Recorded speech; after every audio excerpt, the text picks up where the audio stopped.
Emma खेत के किनारे खड़ी थी, उसकी आंखें आश्चर्य से भरी हुई थीं। जेसन, हमेशा की तरह संशयवादी, उसके बगल में अपनी बाहें क्रॉस करके खड़ा था। लियम अपनी आंखों में उत्साह की चमक लिए प्रवेश द्वार के करीब पहुंचा। मुझे विश्वास नहीं हो रहा कि हमने यह जगह ढूंढ ली, एम्मा ने कहा। उसकी आवाज में आश्चर्य का रंग था।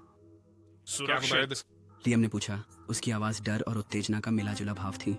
सुरक्षित हो या ना हो, यह अद्भुत है। जेसन ने उत्तर दिया, आगे बढ़ते हुए नए साहस के साथ। एम्मा रुकी। इस जगह से अजीब सी परिचित महसूस कर रही थी, जैसे कि यह उसके अतीत की कुछ फुसफुसाहटें समेटे हुए हों। इस जगह में कुछ है, कुछ ऐसा जिसे मैं पूरी तरह समझ नहीं पा रहा हूँ। वह जोर से सोचने लगी।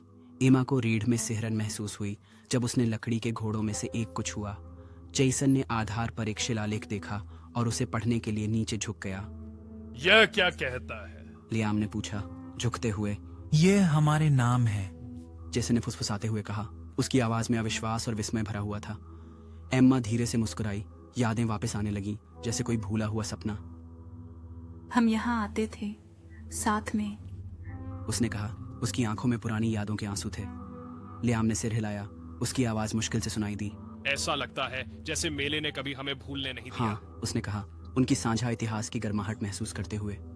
हमें फिर से आना चाहिए, जेसन ने सुझाव दिया, अपने मित्रों की ओर एक नई सराहना के साथ देखते हुए।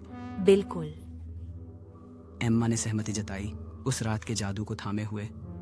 जैसे ही वे जाने के लिए मुड़े, कार्निवल की बत्तियां मंद हो गईं, भविष्य में रोमांच और अनकही कहानियों को फिर से खोजे जाने के आश्वासन देती हुई।